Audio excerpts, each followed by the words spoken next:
muchas gracias por responder esta convocatoria.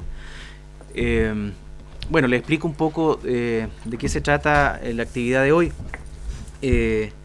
Está definido como una mesa de trabajo, por lo tanto lo que se persigue acá es una discusión convocado, ¿no?, bajo el título Chile, postdictadura, neoliberalismo y democracia, límite y posibilidad de un agenciamiento ciudadano, que no obstante se inserta dentro de un contexto mayor, que es un proyecto que ha estado a cargo de Sergio Grés, que está a mi lado, historiador académico de la Universidad de Chile, un proyecto URREDES, ¿no?, titulado Ciudadanía para la Democracia, ¿no?, dependiente de la Vicerrectoría de Investigación y Desarrollo de la Universidad de Chile, que nosotros patrocinamos acá también en la Universidad de Valparaíso bajo el Centro de Estudios Interdisciplinarios para en Teoría Social y Subjetividad, 6 tesis. ¿Bien?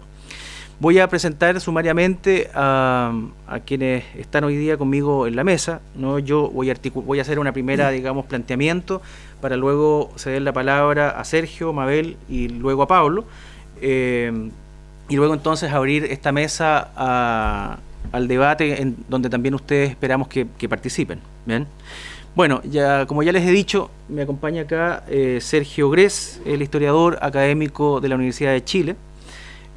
También me acompaña Mabel Zúñiga, líder social y actualmente candidata a diputado, y Paulo Klimpel, dirigente del Sindicato de Trabajadores Transitorios Estibadores Portuarios de Valparaíso. ¿Bien?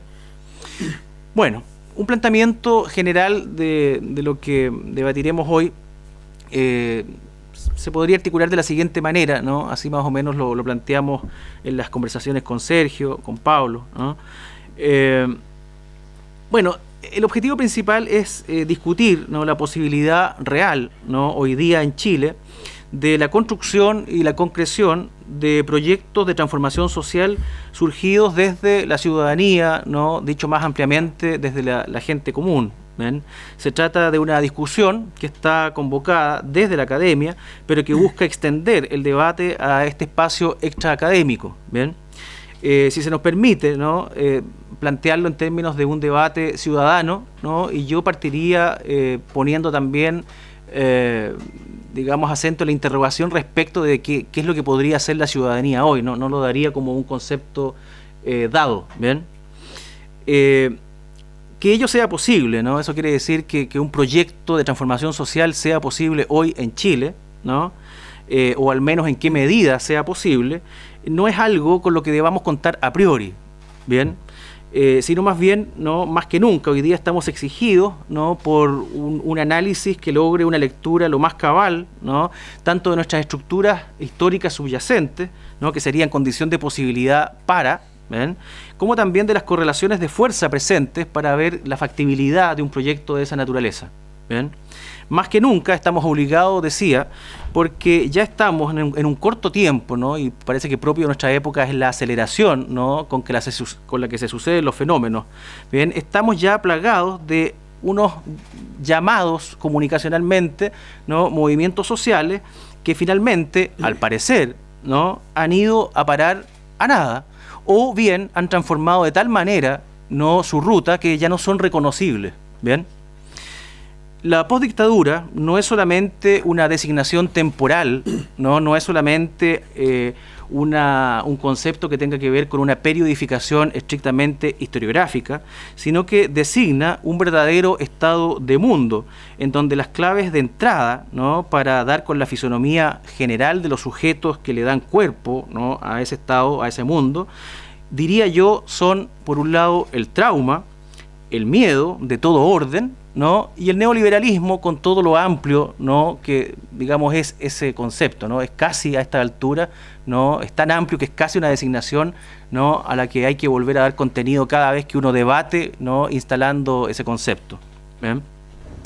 Es en gran medida un momento histórico, ¿no?, el presente de Chile, el postdictatorial, es casi, digamos, un momento que tiene una dudosa, ¿no?, continuidad con el siglo XX chileno. ¿Bien? A tal punto que podríamos postular, ¿no?, siguiendo la pauta de reflexión, ¿no?, de Hobsbawm, por ejemplo, que el siglo XX chileno ha sido incluso más corto que el siglo XX europeo, ¿no?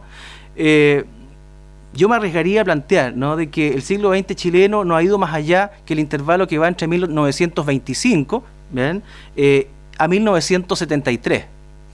Allí habría un bloque histórico, ¿no?, pero nosotros no nos encontramos ya en otro, ¿bien? Y allí vuelvo a insistir, lo que ha mediado, ¿no?, entre ese bloque histórico y nosotros, como ya lo ha fundamentado bastante bien, ¿no?, distintos autores, entre ellos el que creo que ha sido más lúcido en esto, Tomás Mulián. Lo que ha mediado ha sido una revolución, ¿no?, que es la revolución neoliberal que se inicia, ¿no?, como sabemos nosotros, con el golpe de Estado, ¿no?, y luego se, digamos, prosigue con la dictadura.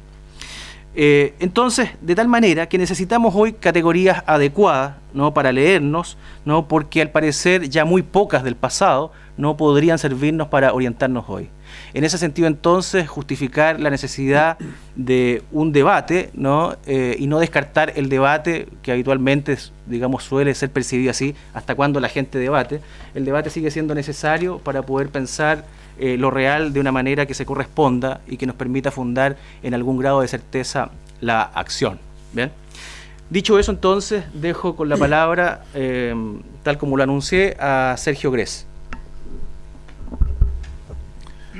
Buenas tardes. En primer lugar, quiero agradecer a Pablo Aravena y a la Universidad de Valparaíso por articularse con nuestro proyecto UREDES Ciudadanías para la Democracia. Me parece que es importante que se realicen debates de este tipo en el seno del mundo académico y sobre todo en articulación con el mundo social, como es el caso de hoy día, a través de la presencia de dos destacados líderes sociales de acá de Valparaíso, Pablo y Mabel. El problema que plantea Pablo Aravena es sin duda un problema muy complejo. No creo que de esta mesa salga la respuesta, menos aún una respuesta definitiva. A lo sumo, algunos elementos para la reflexión y un debate que va a tener que seguir dándose mientras el problema esté planteado, porque así es la vida. Me parece que independientemente de cuál sea la concepción que tengamos acerca de los movimientos sociales o de los movimientos de protesta social, que no son lo mismo, pero que en ambos casos, en Chile, desde 1990 en adelante y durante mucho tiempo, sufrieron una depresión profunda, sobre todo en la década de los 90 y los primeros años del nuevo milenio. Me parece que está claro que confluyeron en este fenómeno de reflujo, de depresión, distintos factores que se conjugaron y se articularon, como suele ocurrir en la vida, porque en la vida y en la historia rara vez los fenómenos tienen un origen monocausal, son una serie de factores que se articulan, y en este caso me parece que hay 5 elementos centrales que tuvieron un efecto conjugado. En primer lugar, lo que podríamos denominar los efectos, entre comillas, naturales del modelo neoliberal. Yo cuando hablo de neoliberalismo, rara vez digo del modelo económico neoliberal, porque me parece que el neoliberalismo es más que eso. Es un modelo económico, es un modo de gestión del capitalismo dominante en el mundo actual, probablemente desde hace algunas décadas, pero también es una concepción del hombre, de la vida, de la sociedad. Yo siempre cito, y pido disculpas si alguien me ha escuchado anteriormente esta cita anecdótica, la frase o el par de frases de Margaret Thatcher al definir la sociedad y que ilustran la concepción del hombre y de la sociedad que tienen los neoliberales.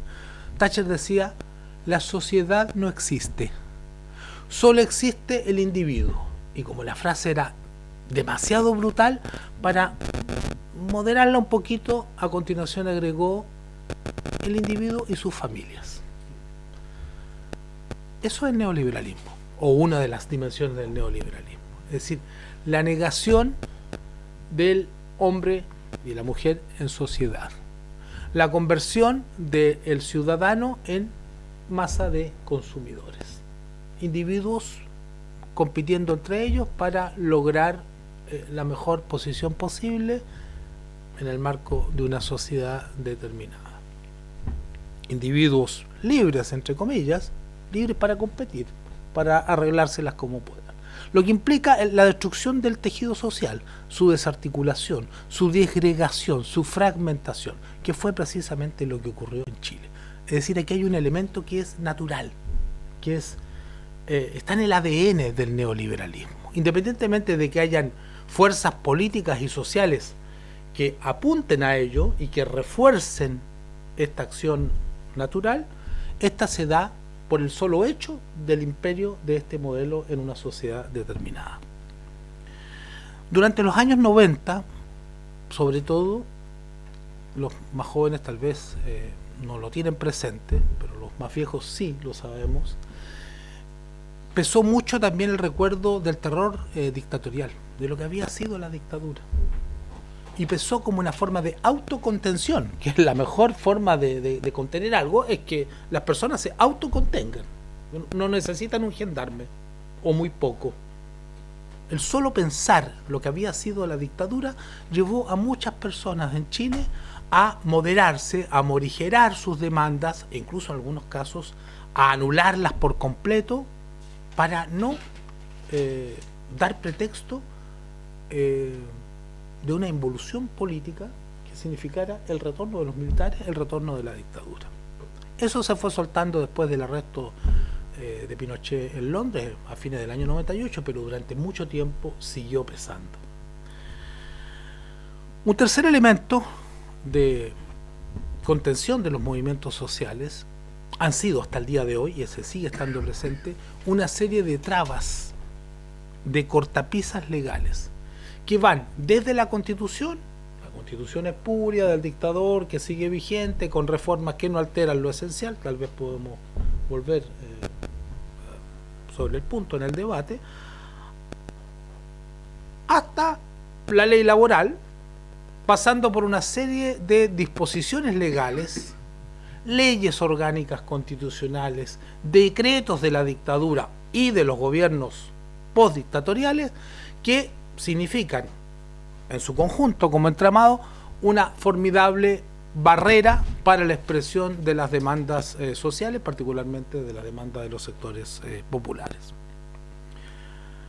Un cuarto elemento que pesa enormemente en esta sociedad de la información, como algunos definen en las sociedades contemporáneas, es la dictadura mediática que vivimos en Chile. El ciudadano común y corriente no se da cuenta, pero su opinión está formada, y una encuesta reciente lo dice, de la semana pasada, está formada en lo fundamental por la televisión, secundariamente por las redes sociales y otros medios de comunicación. En Chile hay una dictadura mediática.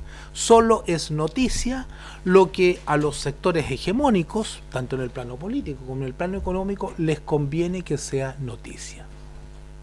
Se ocultan noticias, se deforman noticias, se eleva a la categoría de noticias elementos nimios, con tal de que sirvan de distracción de la atención de la ciudadanía. No voy a entrar en detalles sobre el nivel de concentración de la televisión, el duopolio de la prensa, e incluso la creciente concentración de la radiofonía, que era hasta hace poco tiempo, y tal vez lo es, el espacio más democrático y donde el poder estaba un poco más repartido.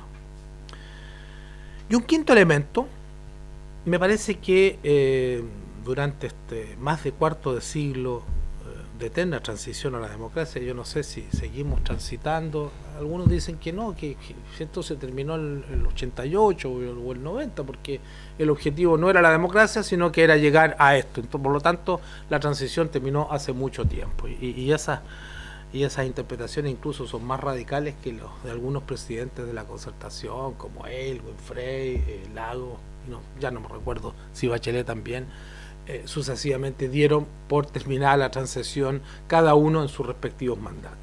El punto es que lo que ha imperado desde entonces, y como elemento que pesó muy fuerte en este reflujo de los movimientos sociales, fue la política desmovilizadora de los gobiernos postdictatoriales, particularmente de los gobiernos de la Concertación y de la nueva mayoría. Los más antiguos recordarán que el discurso, a veces explícito, a veces implícito, a partir del 90, de la Concertación, hacia su propia base social fue: vuelvan a sus casas. Ya hemos echado al dictador, nosotros ahora administramos. Preocúpense de su vida privada, de su trabajo, de sus familias. Hay que cuidar la democracia.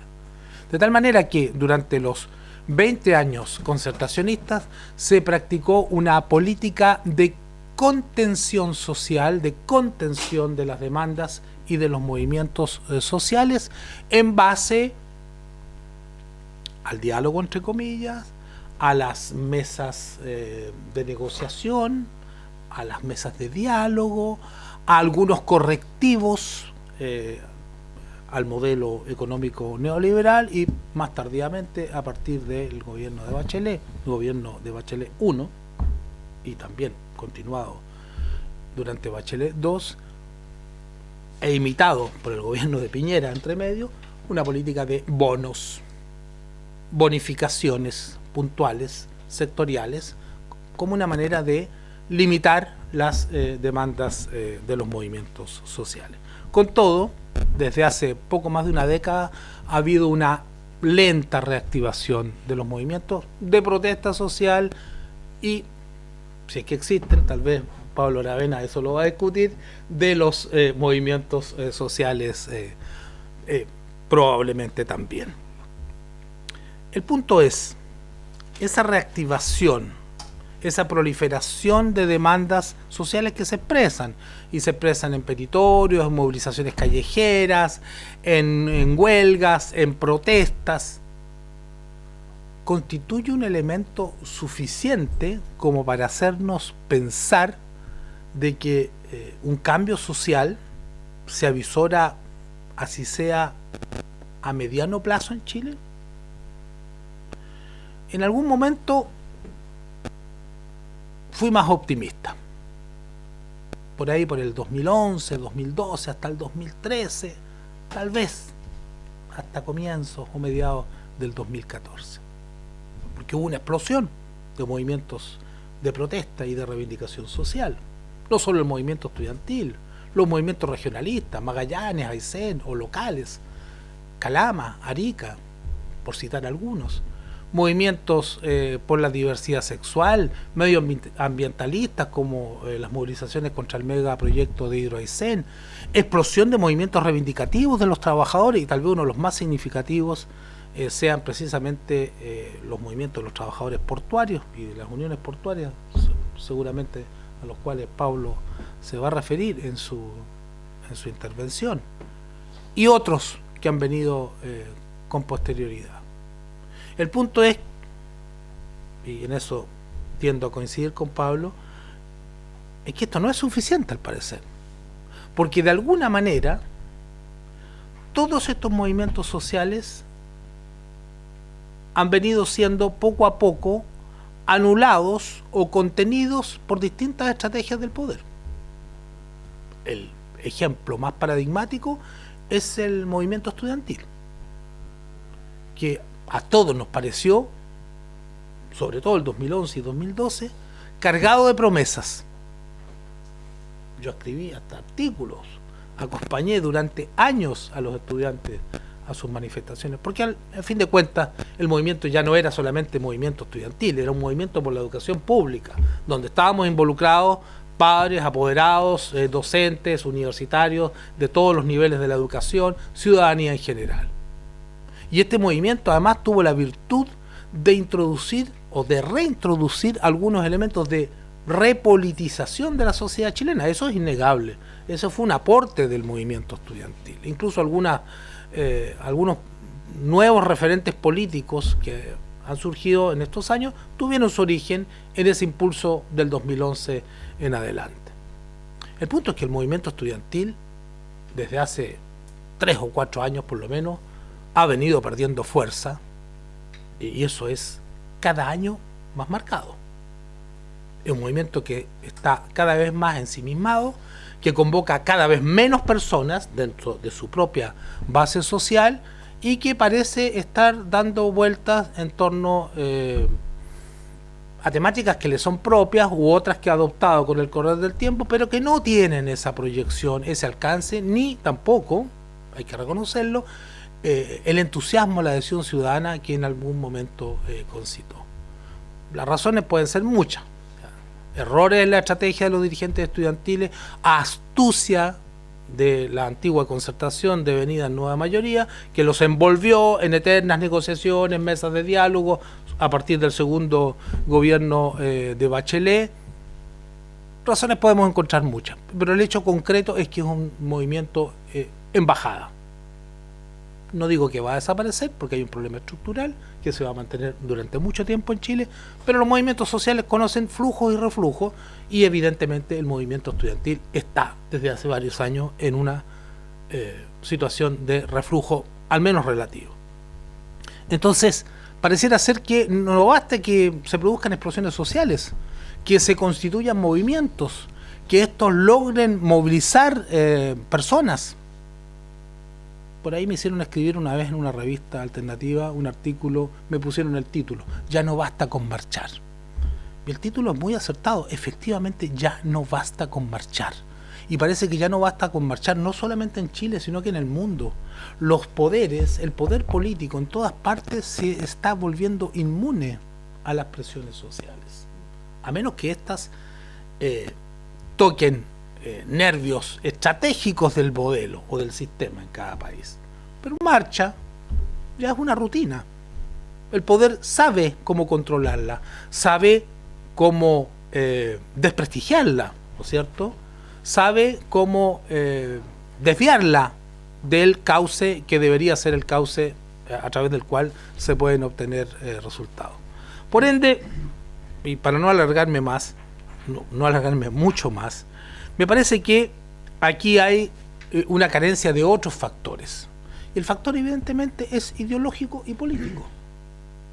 Mientras la ciudadanía, las personas que componen estos movimientos sociales o estos movimientos de protesta social no sean capaces de dar los pasos necesarios para la conveniente politización de estos movimientos, es decir, que sean capaces de comprender el vínculo entre sus demandas específicas y los problemas globales de la sociedad, es decir, que estos movimientos sociales no sean capaces de proyectarse políticamente más allá de sus demandas particulares sobre el escenario global, va a ser muy difícil que podamos pensar que tenemos un cambio social, no sé cómo denominarlo, progresivo, favorable a los intereses de las grandes mayorías, de los sectores populares, así sea a mediano plazo. Porque la experiencia nos indica que todos estos movimientos son recuperables. Tal vez el único movimiento que no es estrictamente un movimiento social, que lo es en cierto sentido, pero es que constituye más bien un movimiento de tipo nacional, es el movimiento del pueblo mapuche, que ha sido la piedra en el zapato desde comienzos de la década de 1990 y con mayor fuerza a partir de 1997 para el modelo y para el Estado chileno. El resto de los movimientos, de alguna manera, hasta ahora, no sé qué va a pasar con No Más AFP, que es tal vez lo más promisorio que tenemos en estos momentos, ha demostrado sus debilidades. El poder ha entendido cuáles son esas debilidades y le ha tendido trampas, estrategias de seducción, de cooptación, de desviación por callejones sin salida, que hacen que en definitiva esto no se traduzca en alternativa de cambio más allá del logro de algunas reivindicaciones inmediatas. Termino acá para que podamos seguir conversando después. Vale. Bueno, Mabel Zúñiga. Buenas tardes. Muchas gracias, Pablo, por la invitación y, por supuesto, a Sergio, encontrarnos de nuevo en una mesa debatiendo estos temas. Por supuesto que es tremendamente importante y también es un honor trabajar al lado de Sergio Grez, que ha sido un incansable luchador y precursor de estos temas, fundamentalmente en el área de un elemento central que tiene que ver con la recuperación de una constitución para nuestros pueblos. Bueno, sí, efectivamente yo coincido en varias de las cosas que aquí se han señalado. Creo que es importante en esta discusión poner en el centro del debate el origen de lo que hoy día vivimos. Se ha tendido permanentemente a plantearse el término de la dictadura producto de la salida de Pinochet del gobierno y del término de la persecución política y del horror que tuvimos que vivir en esos años. Pero la verdad es que la dictadura y la razón por la cual fue impulsado su proyecto estratégico y revolucionario desde esa perspectiva, ya que lo mencionaron así, en Chile, tenía precisamente la misión de impulsar un modelo que pudiera aplastar el desarrollo que se venía generando desde principios del siglo pasado por el conjunto de los trabajadores y del pueblo en Chile, y que habían terminado con un proyecto de sociedad como era el de la Unidad Popular, encabezado por Salvador Allende. Aplastar eso significaba generar un proceso violento, pero también muy bien pensado, que debía cambiar la forma de mirar, la forma de estructurar, la forma de relacionarse entre chilenos y chilenas, y fundamentalmente terminar con las relaciones que hasta ese minuto habían existido en materia de producción, trabajo y derechos sociales.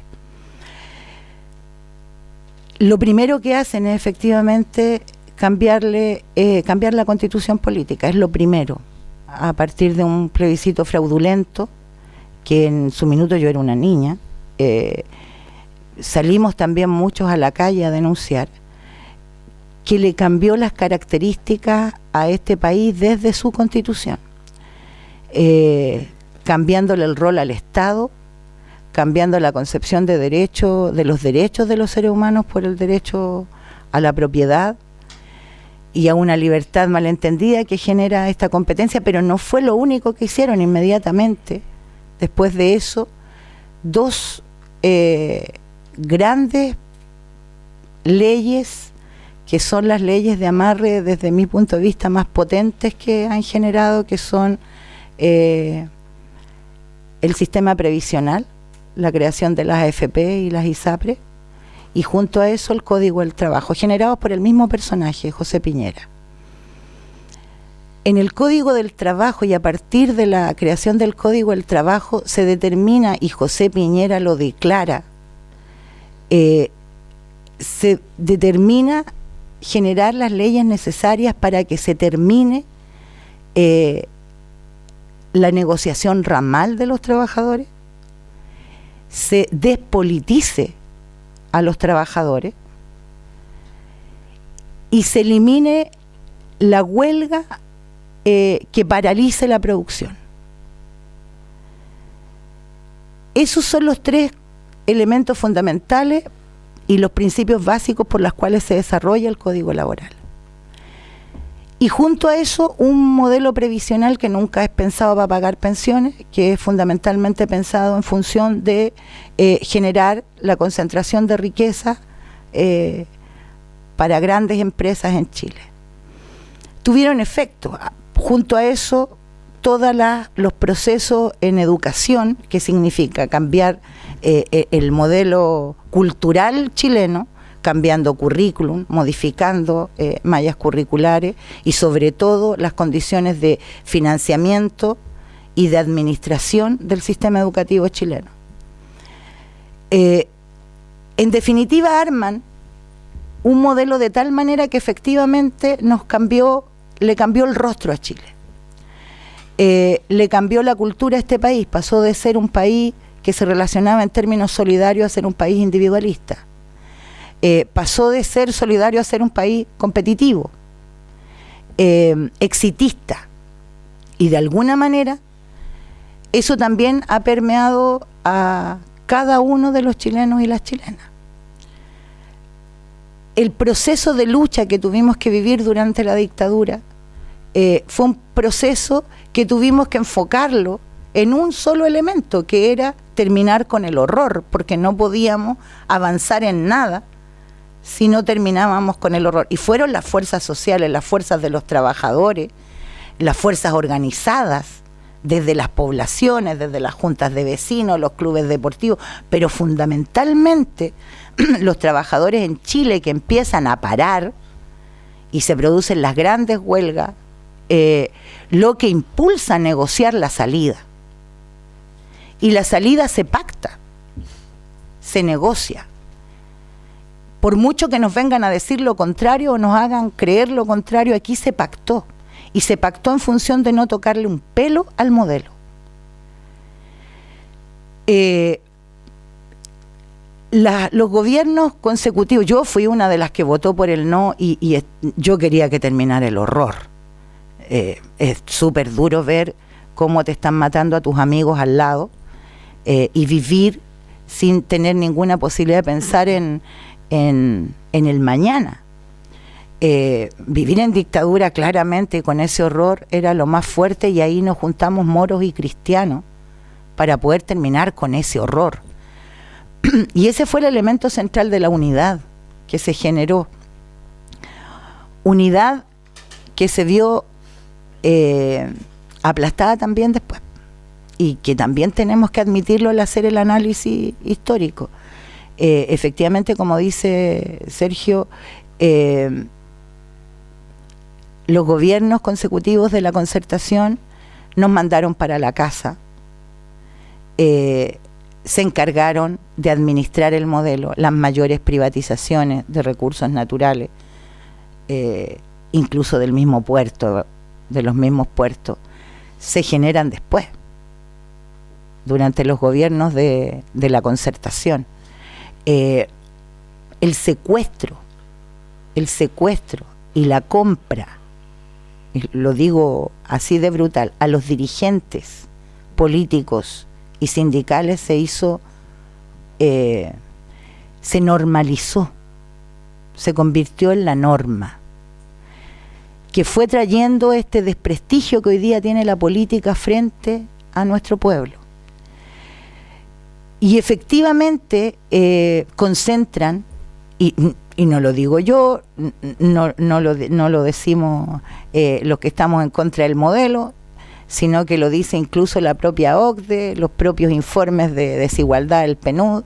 La concentración de riqueza que provoca la tremenda desigualdad social es la que ha provocado las emergencias y los brotes, ¿verdad?, que aparecen como esporádicos de distintos movimientos sociales, en distintos temas, claramente. Pero el descontento existe, la gente percibe esta desigualdad, la gente igual se organiza, y yo digo el pueblo porque creo que hay una concepción también ahí que me parece que hay que recuperar algunos términos. El lenguaje construye realidad. La ciudadanía vota, el pueblo se organiza. Y desde esa perspectiva, si bien es cierto no todos los ciudadanos votan, el pueblo sí se organiza. En los barrios sí se organiza. Respecto de una demanda, sí se organiza. Lo que no hay es conducción y politización, porque concentran el poder económico, se concentra el poder político y se concentra el poder de las comunicaciones. Y seguimos teniendo serios problemas en la recuperación de un elemento transformador vital que es el mundo de los trabajadores. Con Pablo nos hemos visto y nos conocimos, somos 2 generaciones de dirigentes sindicales que nos hemos encontrado en esa lucha contra la falta de autonomía de las organizaciones sindicales que deberían dar estas peleas, porque efectivamente yo coincido en que no se ha atacado el nervio estratégico porque no hemos podido lograr, por ejemplo, con el tema No Más FP. Aquí hay algunas compañeras que somos parte de la coordinadora No Más FP, que nos ha costado años levantar, pero no hemos podido lograr el paro nacional de los trabajadores en función del tema previsional. Cuando nosotros logremos ese paro nacional, entonces, recién ahí vamos a lograr que el poder económico y el poder político tiemblen.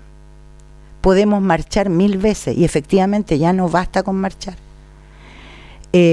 Nosotros hemos llevado muchos años en estas discusiones, necesitamos politizar al mundo de los trabajadores. Fíjense que hasta las escuelas sindicales están siendo manejadas hoy día. No están de acuerdo a los temas que los trabajadores y las trabajadoras necesitamos, sino que a los temas que el poder político determina. Entonces, ciertamente la tarea es grande y por eso es tan importante esta relación conjunta entre la academia y el mundo social. Por eso nosotros hemos querido generar esos vínculos, generar esos lazos, porque nos necesitamos. La construcción de un proyecto estratégico de ciudad, de país y para nuestros pueblos depende de la participación de todos. No es solo un debate que hay que dar, ese debate hay que sacarlo de las aulas y también llevarlo a la población, al sindicato, a la organización, incluso a aquellos que no se pueden organizar, porque recordemos que el 47% de quienes viven de un salario no tienen derecho a organizarse y tienen condiciones contractuales informales, porque el modelo está pensado así. Entonces, la tarea que hoy día existe y que es lo que nos hemos planteado, por lo menos acá en Valparaíso, después de levantar la Mesa Social por la Educación, la Mesa Social de Valparaíso, el Movimiento Ciudadano por Valparaíso, la Coordinadora No Más FP, la Coordinadora Salud para Todos, después que hemos hecho todos esos trabajos que han significado dar impulso, y ninguno de ellos ha estado de más, todos ellos han ido sumando, ciertamente no son suficientes. Necesitamos aún más y necesitamos disputarle al modelo con un proyecto estratégico de sociedad generado por nuestros pueblos. Hoy día tenemos al pueblo Rapa Nui reclamando por autonomía, al pueblo Diaguita organizándose. No es solo el pueblo mapuche que viene dando una pelea tremenda en contra de la depredación de las forestales, porque es eso el centro y la raíz del problema. Tenemos a los pescadores que el lunes van a estar movilizándose, pero están solos, cuando la defensa y la pelea contra la ley Longueira tiene que ver con la defensa del recurso marino también. Entonces, damos peleas por separado, es cierto. Todas esas suman en un proceso y todas esas son resultado y consecuencia de este descontento que no tiene conducción y que no tiene proyecto de salida. Yo creo, como luchadora contra la dictadura, creo que uno de los grandes problemas que tuvimos entonces es que nos enfocamos solo a que se fuera Pinochet. Debimos haber levantado la consigna de que se fuera Pinochet con todo lo que Pinochet significaba. Y hoy día, yo creo que ninguna de estas luchas sociales han ido al despeñadero. Yo creo que todas ellas han ido sumando. Ciertamente tenemos conflicto, y tenemos conflicto porque las miradas son distintas. Quienes concentran el poder y concentran la mayoría de las riquezas y quienes dominan al conjunto del pueblo chileno tienen un interés común, se alinean frente a ese interés y deponen cualquier diferencia por defender sus ambiciosas riquezas. Y nosotros nos desperdigamos en miradas de forma, en miradas distintas, y no ponemos un objetivo común. El objetivo común que debiese estar es terminar con este modelo. Después discutimos si el capitalismo, si el socialismo, vamos discutiendo en el camino, pero pongámonos de acuerdo respecto a lo que queremos. Vayamos desentrabando aquellas cosas con las que nos amarraron. Por ejemplo, la pelea del no más FP es una pelea no solamente por mejores pensiones, es una pelea al corazón del modelo. Terminar con la AFP es empezar a derrumbar el modelo, claramente. Y la lucha que hay que dar respecto de una nueva constitución que pueda discutir y que pueda representar a los pueblos chilenos y la diversidad existente en nuestro país, pasa necesariamente porque sea esa diversidad quien discuta, y no porque discutan los mismos de siempre. El próximo Parlamento va a definir eso. Y uno de los temas establecidos para la próxima legislatura en Chile es el tema de la nueva Constitución. Y nosotros deberíamos ya estar trabajando mucho más fuerte respecto al tema de que no queremos otra forma que no sea a través de una asamblea constituyente donde podamos efectivamente discutirlo entre todos. Se trata de levantar un proyecto estratégico distinto. Cuando se planteó el tema de las reformas en educación, no fuimos capaces de ponernos de acuerdo. Profesores decían una cosa, académicos otra, trabajadores de la educación decíamos otra, estudiantes otra, y no nos pusimos de acuerdo. Y hoy día, cuando se habla de educación y cuando se reforma la administración en educación, se reforma una parte que no es la sustantiva respecto de el proyecto de sociedad y por tanto el hombre y la mujer que queremos formar. Educación es currículum, es financiamiento y es administración. Yo insisto en el lenguaje, aquí se habla de inversión. La inversión significa una concepción de mercado. Yo invierto para rentar. Financiar significa hacerse cargo. En Chile no hay financiamiento en educación, hay inversión. Se administra la educación supuestamente en forma descentralizada y autónoma respecto solo de la administración, porque todo lo demás está amarrado. Por tanto, cuando aquí se nos han negado todos los derechos, cuando vemos las condiciones de precariedad de los trabajadores en Chile, el nivel de despolitización que existe, las condiciones de vivienda y las lógicas de vivienda. Esta región tiene la mayor cantidad de campamentos en Chile y cada día hay más, porque no da para los subsidios y porque la concepción del subsidio habitacional tiene que ver con la tenencia y no con el derecho, con la tenencia a la tierra y no con el derecho a la propiedad y a una vivienda adecuada, que es en comunidad. Yo saludo a Ucamau, que ayer logró, por fin, después como de 6 años, logró el proyecto de la tierra para poder generar casas en comunidad, en un proyecto de comunidad. Y eso fue con lucha y con organización. Eso fue con que los pobladores fueron entendiendo cada vez que luchaban dónde estaban los elementos fundamentales del conflicto y que no tenían que ver con mi vivienda, sino que tenían que ver con la construcción de comunidad, de que la vivienda también tiene que ver con eso. Por eso creo que los movimientos sociales, los movimientos que emergen van aportando. Que nos falta, claro que nos falta. Yo también me sentí más cerca del 2011, ya no me siento tan cerca como me sentía el 2011.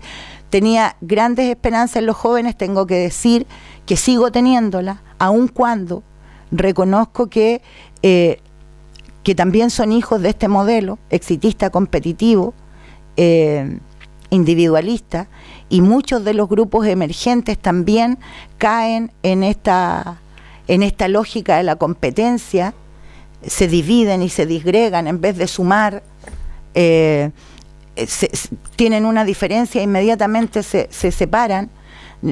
A diferencia, por ejemplo, del mundo de los trabajadores, yo les digo, nosotros tenemos posiciones distintas entre los trabajadores, pero tenemos algunos objetivos comunes, y quienes tenemos objetivos comunes nos unimos, y nos unimos respecto al derecho al trabajo, a terminar con el código laboral y de avanzar en una nueva relación y en un nuevo proyecto estratégico para los trabajadores.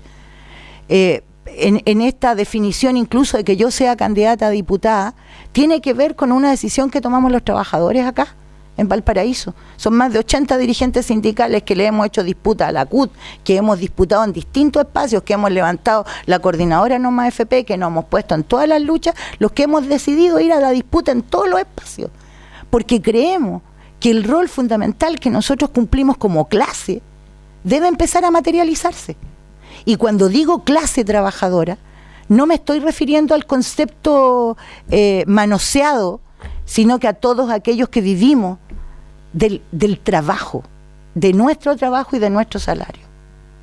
Estas diferencias y estas sutilezas con las que intentan dividirnos también respecto de profesionales precarizados, respecto de técnicos precarizados, respecto de clase media baja, clase media alta, nos explotan, nos dominan, y tenemos que levantarnos en contra de eso juntos, levantarnos con un proyecto estratégico para este pueblo, y tenemos que lograr avanzar en una organización desde el mundo de los trabajadores que pueda efectivamente dar un vuelco. Todo lo que se hizo en el siglo pasado debe ser fundamento para poder emprender camino. La historia para eso es, para enseñarnos, para aprender de los errores, pero también rescatar aquellas cosas que se hicieron bien. Hubo un proyecto estratégico construido por los trabajadores, y hoy día tenemos que levantar uno en esa perspectiva.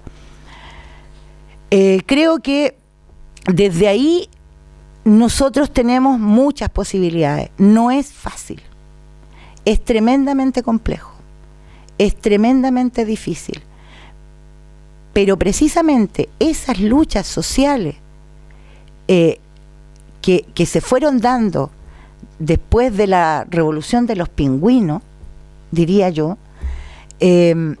todas esas luchas sociales que empezaron a generar, nos empezaron a hacer reconocernos. Nosotros con Sergio no nos habríamos conocido si no hubiese sido por esas luchas sociales. Con los 80 y 90 dirigentes con los que estamos trabajando, no nos habríamos reconocido si no fuera por eso. No nos habríamos reconocido con los dirigentes estudiantiles. No habríamos podido ir a levantar organización donde no la había, porque nos reconocimos en ese andar y en ese camino. Y desde esa perspectiva empezamos a construir. Que nos falta, que necesitamos a la academia, urgente, nos urge, y nos urge que ojalá podamos hacer debates de estas características en una población, en un sindicato, y salir de los espacios de la universidad a los espacios del mundo social. Muchas gracias. Bueno, terminamos esta ronda de intervención con un poquito de agua para sacar. Pablo Klim.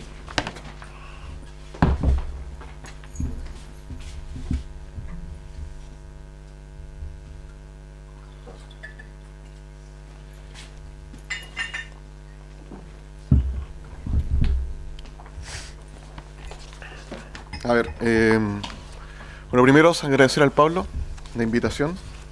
¿Se escucha bien o no? Porque me parece que está grabando. Ahí sí.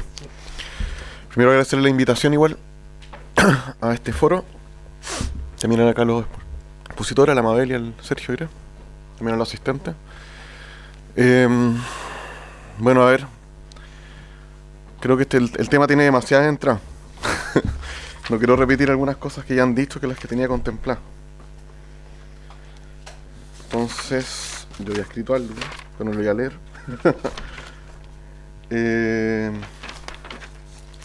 Pero, miren, cuando hay varias cosas, algunas cosas que les quería contar. Yo en lo personal, por ejemplo, cuando tenía 16 años, estaba en el liceo, allá tengo 33, por los años 2000, yo era parte del colectivo estudiantil que era el Movimiento por la Educación Gratuita. Hablar en ese año 2000 de la educación gratuita era totalmente impensado. Era algo loco. Nosotros, era un liceo técnico humanista, entonces nosotros como que tratábamos de concientizar el rol de cómo se convertían mis compañeros en mano de obra barata al Estado en función de que les sesgaban el currículum. Y algo que discutíamos con los compañeros que estudiaban soldadura, administración de empresas, vestuario y lo humanista. Después yo me acuerdo, después del 2006, para nosotros la revolución pingüina que se le llamó, cual fue importante en términos subjetivos, culturales, etcétera, le corrió un poco el cerco. Después del 2011, cuando se habla de educación gratuita, ya era un logro. 11 años después de lo que nosotros hablábamos, cuando era impensado. Yo también estudié, aparte de trabajar en el puerto. También tengo la experiencia universitaria de haber estado en debates de este tipo. Y yo me acuerdo haber discutido a veces con la Santa María del 2007, con los cabros de acá, de que hasta cuándo estaban con el pase escolar y no pensábamos en una lucha nacional por la educación gratuita en 2007. Y éramos locos.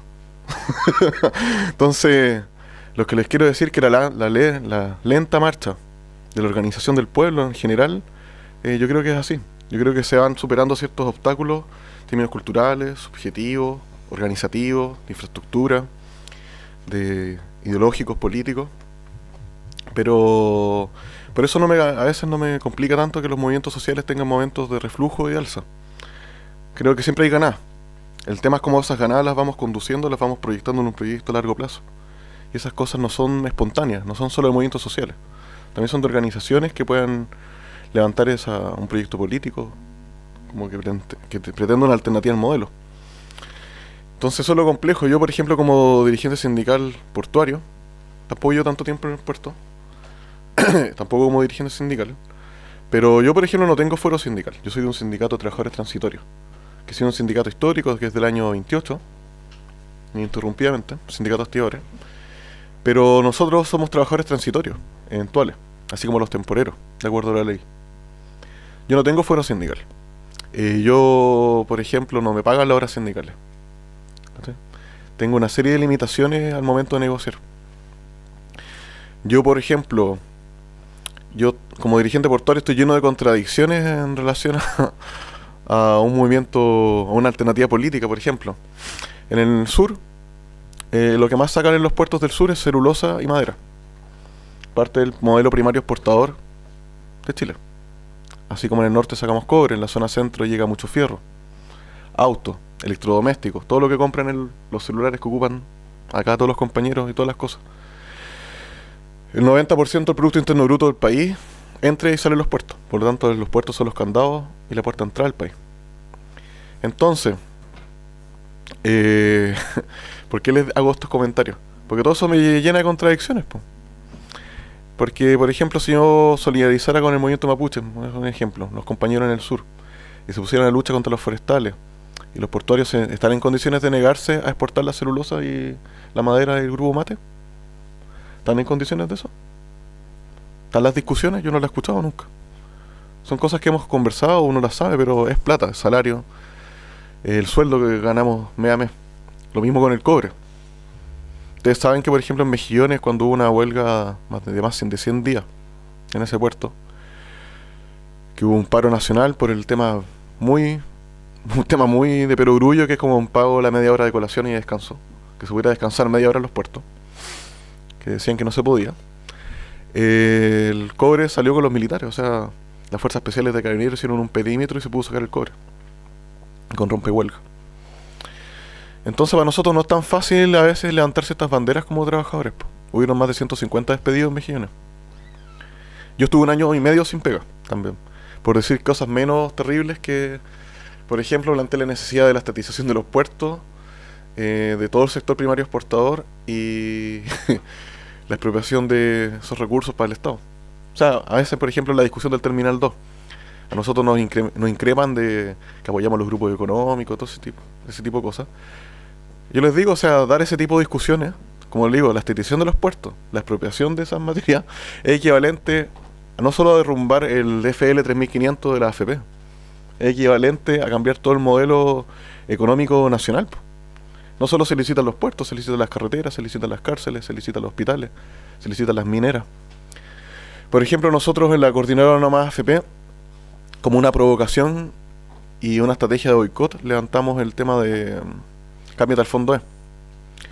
Una de las lecturas que nosotros hacíamos, ya que el Fondo E se invierte en el país, como provocación decíamos, bueno, si nosotros, Chile por ejemplo ahora tiene que licitar una serie de proyectos mineros. Habían grupos capitales canadienses que querían licitarlo. Bueno, entonces con la plata de todos los chilenos que están en el Fondo E, que es bastante, podríamos licitar todas esas minas, en función de una mirada de una industria nacional. Pero eso obviamente no nos toman en cuenta, pero lo que les quiero decir, trabajar en un sector como el mío y ser dirigente sindical ahí tampoco es tan fácil. Y tampoco es llegar y plantear esos discursos que, siguiendo entre un horizonte estratégico están bien, yo estoy de acuerdo, pero la bajada táctica, las correlaciones de fuerza son los que ganan. Yo les digo, no solo yo, varios compañeros, por decir cosas menos importantes que esas, hemos tenido problemas con las empresas. De hecho, yo dudo a veces de venir a foros de este tipo porque los empresarios te siguen, pues hacen una lectura, me han acusado de castrista y una serie de cosas. Entonces, no es tan fácil hablar estas cosas, pues. Eso que estamos supuestamente en democracia. Entonces, para mí esos son criterios y consideraciones de realidad que tenemos que tener en cuenta a la hora de esto. Entonces, yo creo que para todos claro que hay un malestar social que se ha instalado en Chile. Luego del ciclo de movilización en 2006 y 2011. También el movimiento de trabajadores. Por ejemplo, la demanda No Más AFP, que fue explosiva el año pasado. Nosotros nunca lo esperamos. Ahora, hay distintas formas de capitalizar esta demanda. Todas las distintas organizaciones y partidos políticos intentan generar estrategias de diseño para poder capitalizarlas. Por un lado está la estrategia del Frente Amplio, por otro lado está la estrategia de la mayoría, por otro lado está la estrategia de la derecha, también de los grupos de izquierda independientes. Y todos buscan de alguna manera o asegurar la gobernabilidad, profundizar la administración del modelo, o quizás tener una estrategia de ruptura a mediano plazo, no sé. Yo no soy adscrito, no comulgo mucho con el Frente Amplio. No porque no crea que sea importante, sino porque creo que por las cosas que vamos a hablar acá, ahí se van a dar cuenta. Ahora, yo creo que, por ejemplo, yo he escuchado harto los foros sobre Sergio Grez con respecto al tema de la Asamblea Constituyente. Me parece como re importante todo eso. Pero creo que hay una cosa que es anterior a todo eso. Que el tema del... Porque para mí no está sujeta a discusión de la pertinencia de una Asamblea Constituyente. O sea, eso me parecía de perogrullo la refundación del país mediante un proyecto realmente que piensa en una soberanía y una concepción popular y que demos una discusión nacional de eso, o sea, la refundación de un país en torno a una carta constitucional. El punto es el cómo. ¿Cómo lo hacemos? ¿Cómo lo implementamos? ¿Cómo construimos esa correlación de fuerza? ¿Cómo hacemos que ese proyecto de la Asamblea Constituyente, por dar un ejemplo, entre otros, sea algo viable políticamente? Y cómo también defendemos ese proyecto, porque estas cosas no son gratis. Entonces, en ese sentido es que las revoluciones, los grandes cambios, las transformaciones las hacen los pueblos.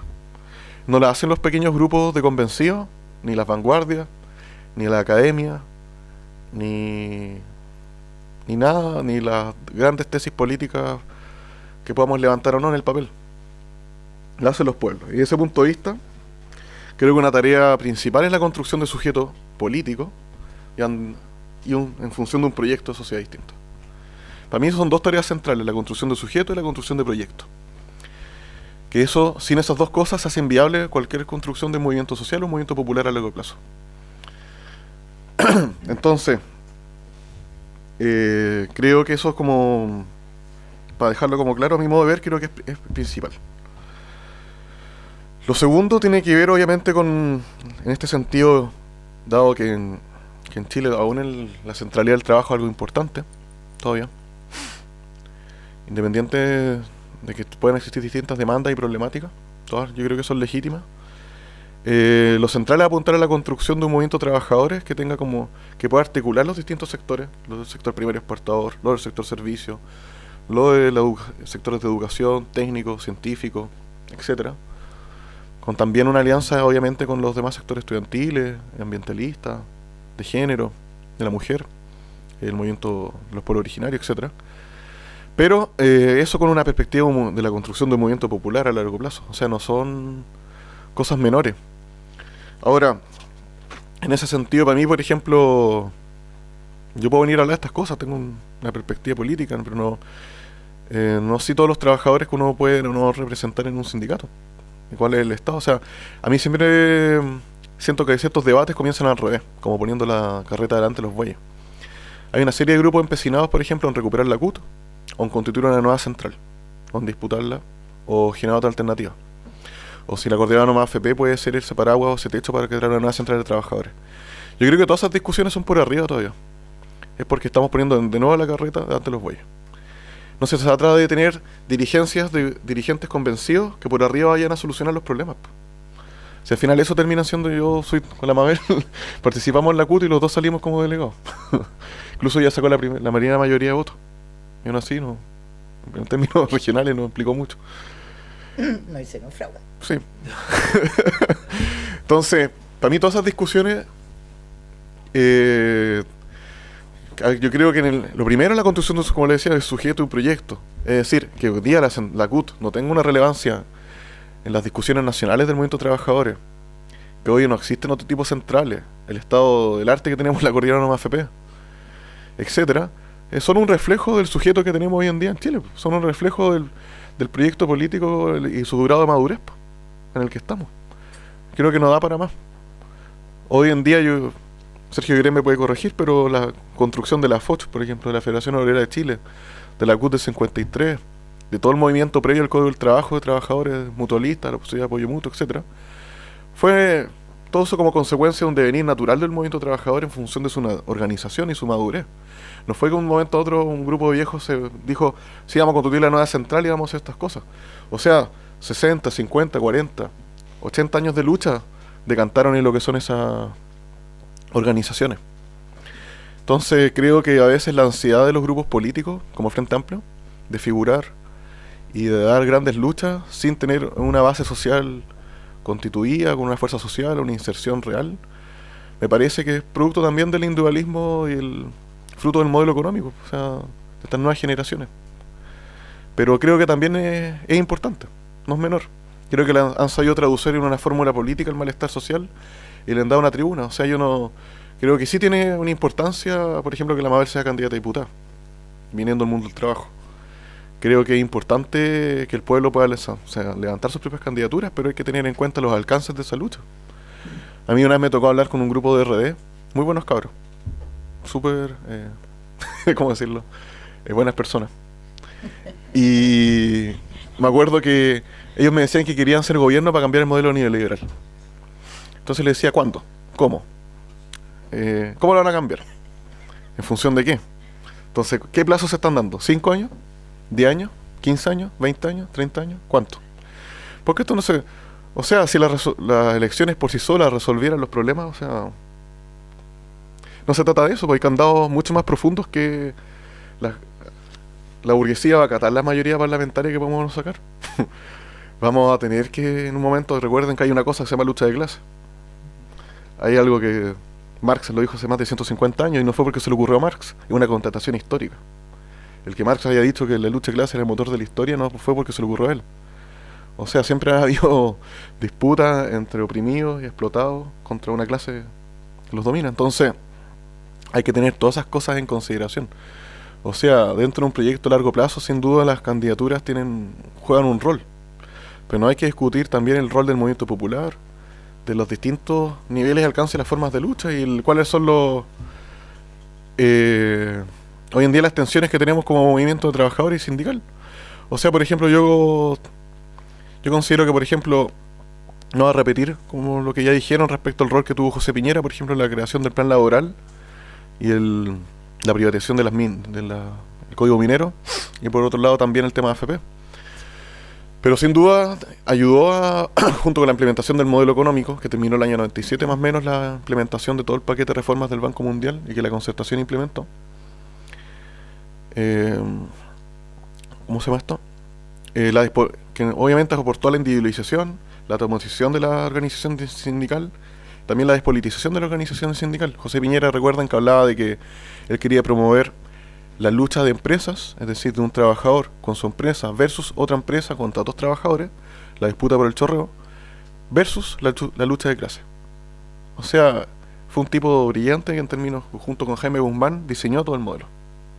Estaba muy claro del rol que jugaban los trabajadores dentro del modelo económico.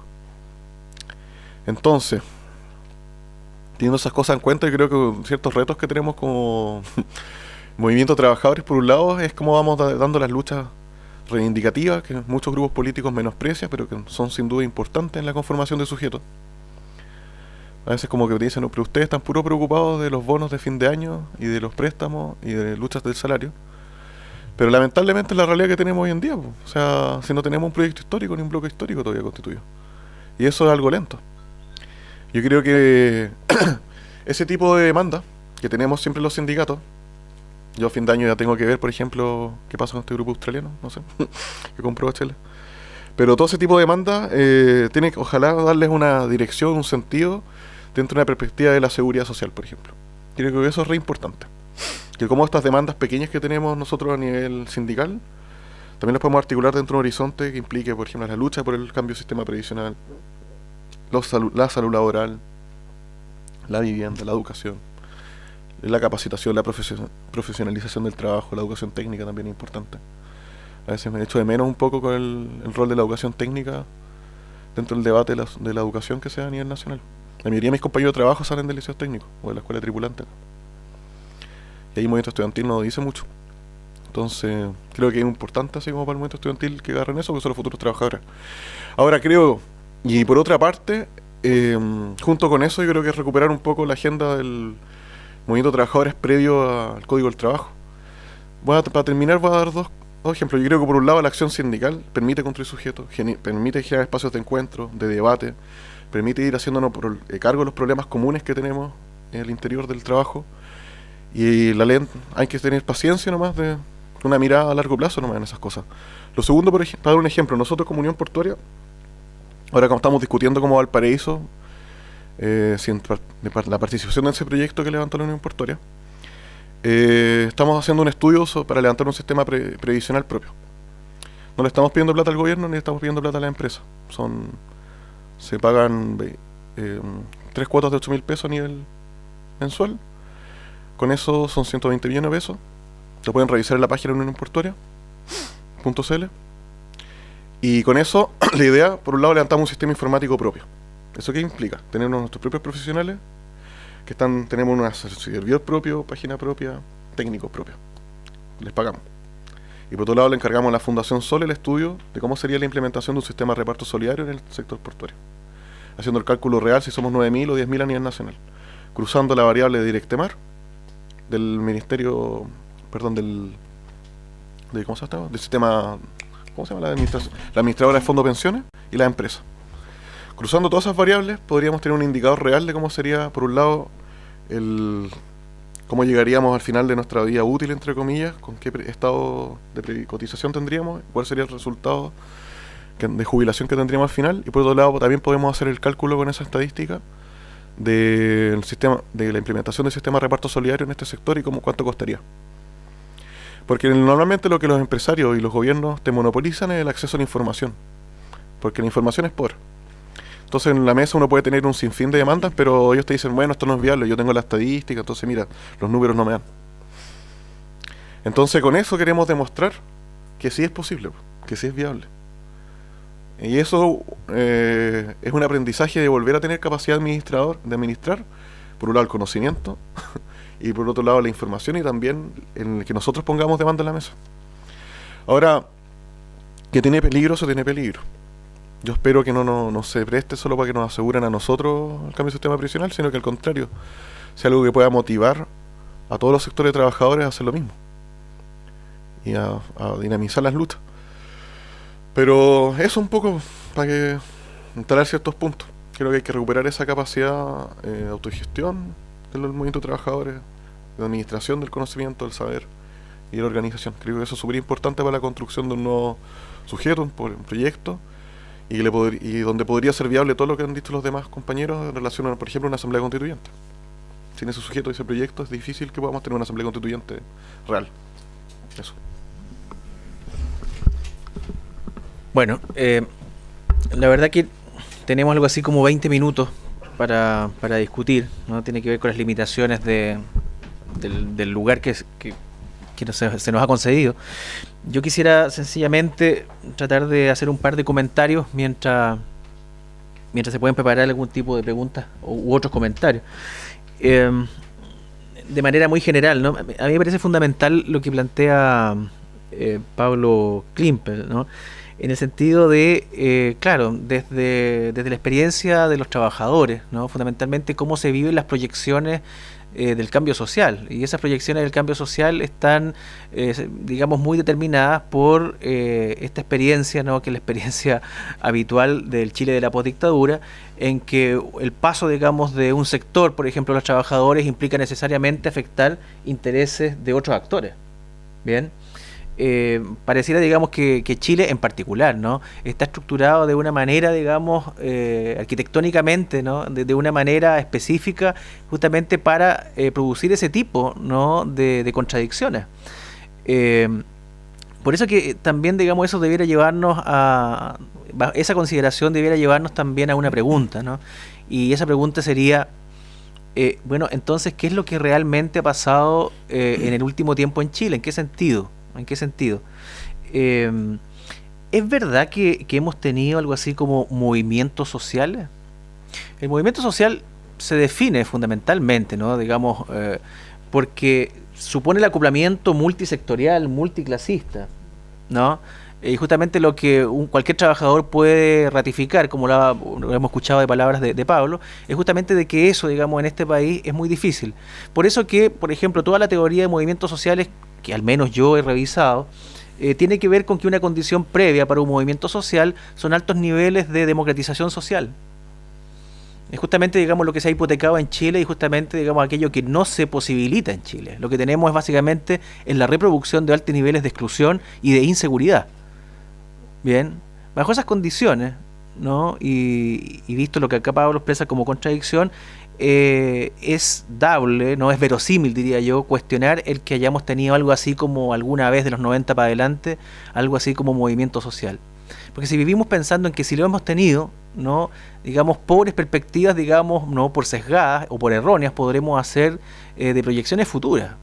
Bien, por lo tanto, aunque sea ingrato, me parece que nos debemos siempre, ¿no? A algo así como que en un lenguaje demasiado anticuado, ¿no? Un crudo análisis de la realidad. Bien, salga lo que salga, ¿no? Porque de eso, digamos, puede salir incluso de que por ahora o en los tiempos próximos nada es posible. Quizás salga una cosa así. Bien, yo diría quizá eso sea preferible, hago una pregunta, ¿no? ¿Será eso preferible antes que llevar adelante una acción que termine en una frustración histórica, una frustración política que desplace aún más el horizonte, ¿no? De realización o posibilidad de un movimiento con reales expectativas? Me parece que es una pregunta posible, ¿no? Sobre todo en un contexto en donde nos hemos encontrado a discutir y no a reafirmar, digamos, ciertas verdades. Bien, bueno, están otras cuestiones más, ¿no? Que yo creo que amerita cada una, ¿no? Muchas vueltas, ¿no? Si es que no queremos otra vez ir al despeñadero. Y la cuestión del sujeto, ¿no? Me parece también fundamental. ¿Bajo qué representación del sujeto, ¿no? Del sujeto individual y colectivo nosotros estamos representándonos el cambio social o las perspectivas de acción? A mí me parece, intuitivamente, ¿no? De que lo estamos pensando en base a una concepción de sujeto casi dieciochesca ilustrada. Bien, y mientras sigamos, digamos, manejando esa categoría, tampoco creo que podamos hacer unas previsiones demasiado fiables, ¿no? Imagínense ustedes, digamos, el rol fundamental que tiene la construcción de subjetividad, lo que Sergio ha dicho acá, ¿no? Los medios no solamente, no como difusores de una información manipulada, sesgada, no. Yo recordaría algo que ha pasado casi, digamos, a nivel de cliché, pero que tiene mucho contenido aún que extraer. Cuando McLuhan, ¿no? Que es el primer visionario que por ahí inventa, parece, ¿no? El término globalización, o de ahí se desprende los trabajos de la aldea global, ¿no? De McLuhan. McLuhan dice, el medio es ya el mensaje. O sea, los medios, ¿no? Que en este país más que en ningún otro, ¿no? Nos constituyen a este nivel, digamos, inmediato, ¿no?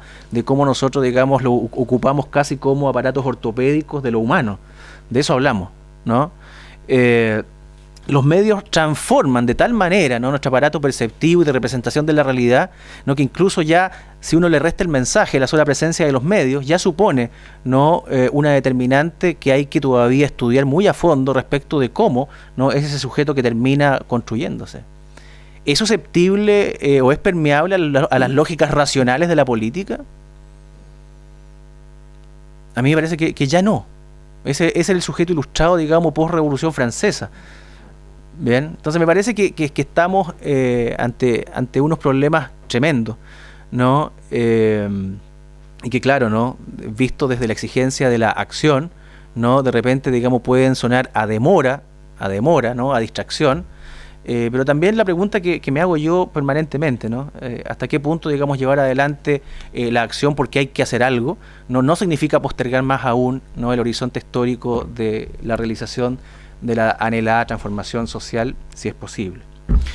Es muy personal, no represento ni siquiera la universidad con esto, ¿no? Estoy aquí, digamos, como Pablo Aravena. Bien, bueno, son comentarios, ¿no? No sé si ayudarán a discutir, pero bueno, queda entonces abierta la palabra a los miembros de la mesa y a quienes han venido en esta ocasión a discutir. Sí, usted, yo no sé, Israel, cómo lo hacemos con el micrófono. Ah, ya. Bueno, yo soy ya una antigua militante del movimiento por la Asamblea Constituyente porque considero, y es así objetivamente, la Constitución política es la ley madre de todas las demás leyes. Y pienso que esa es la clave, realmente hacia ese punto tenemos que apuntar, digamos, todos los movimientos sociales, los movimientos políticos, que si no apuntamos hasta ese punto, vamos a seguir siempre dándonos vueltas en lo mismo. También soy una antigua militante del movimiento, no de la coordinadora, el movimiento No Más AFP, desde el año 91, esto es muy antiguo, esta lucha lleva muchos años. ¿Ya? Y algo que aquí no se ha dicho es el tema de la clase política. Todo lo que hagamos, los movimientos sociales, los movimientos políticos que nacen con buen espíritu, con buenas ideas, finalmente es abortado por esta clase política que en definitiva es una sola. ¿Ya? Sabemos que todos estos movimientos que han surgido últimamente, incluyendo el Frente Amplio, son derivados de los antiguos partidos, ¿cierto? Así como lo fue antes también la Democracia Cristiana, derivada del Partido Nacional, así ha sido hasta hoy día. Constituyen todos una clase política y ellos trabajan permanentemente en todos los frentes para frenar los movimientos sociales y abortarlos. Ese es el quid del asunto, que aquí no se ha dicho, pero ese es el quid del asunto. Uno lo vive, yo he participado también en el movimiento de Salud para Todos. En todos los movimientos pasa lo mismo, llega esta gente, como es la Coordinadora Nacional de la AFP, la mayoría, la gran mayoría, son militantes de partidos de la nueva mayoría o del Frente Amplio.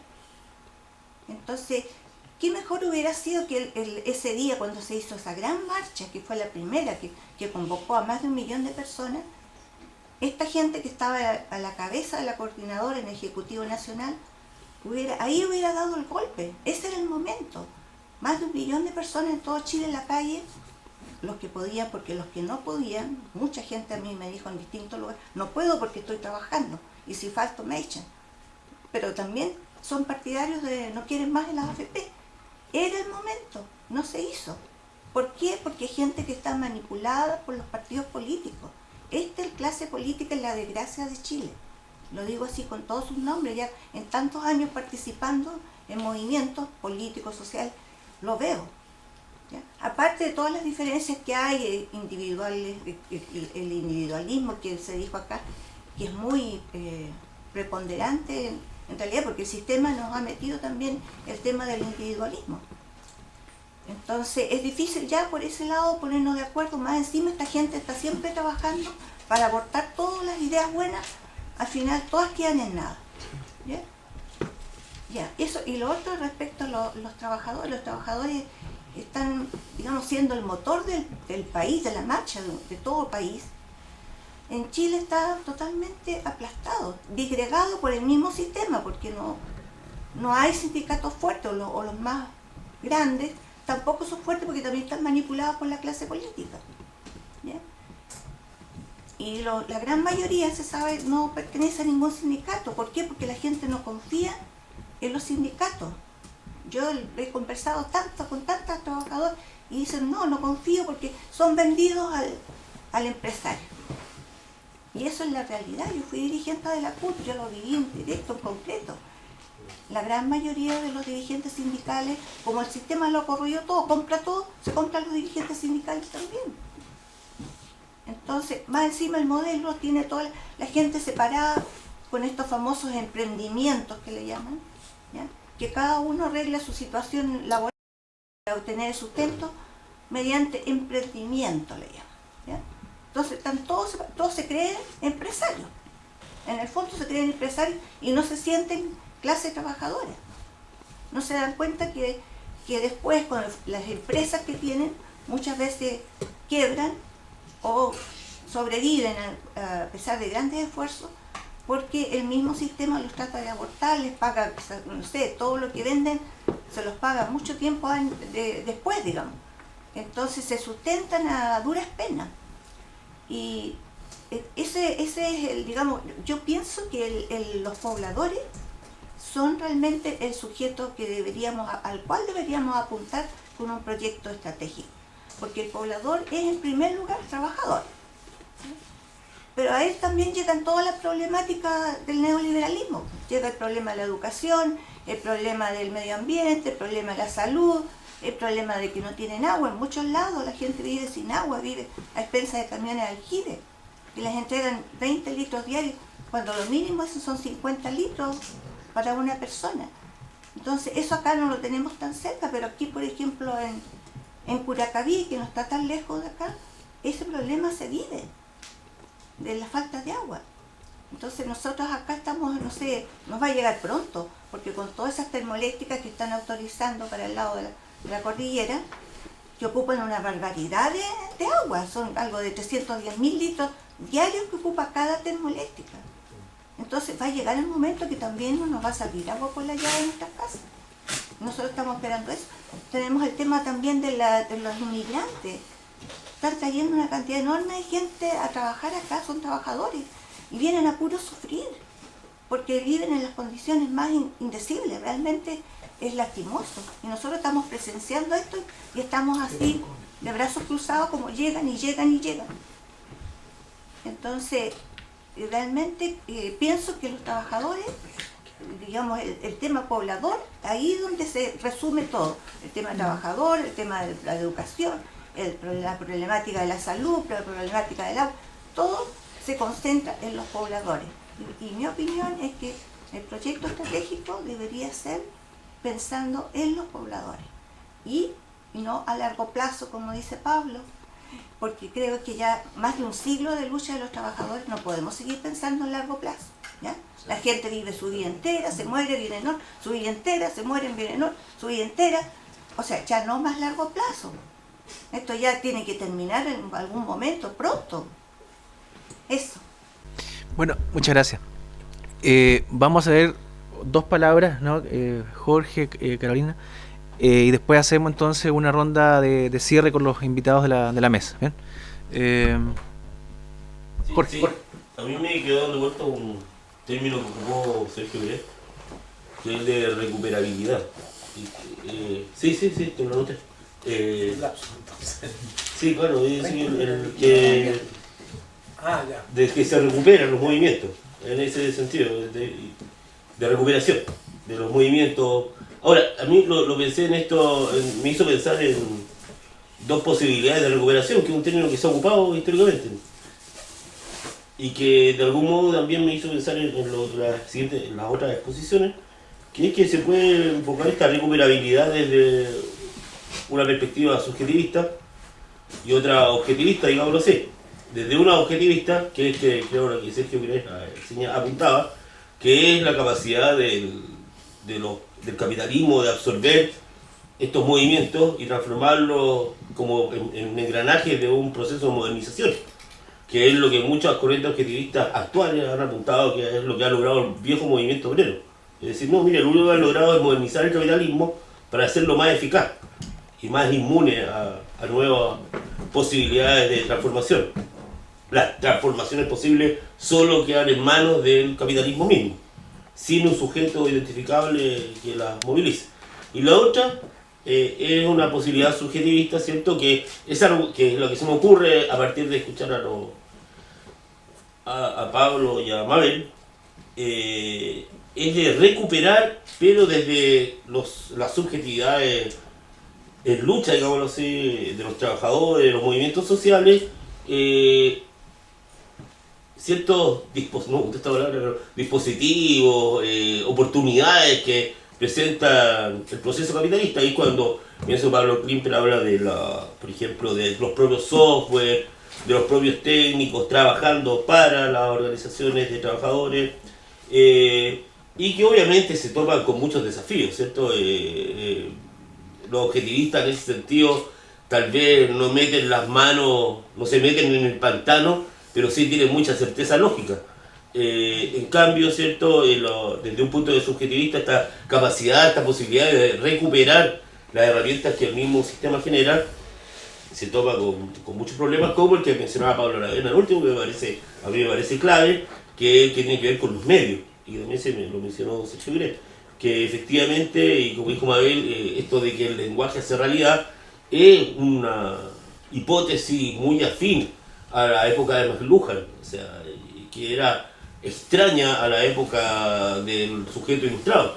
Entonces, claro, o sea, esta posibilidad de recuperación desde un prisma subjetivo también se toma con todos estos desafíos reflexivos, ¿cierto?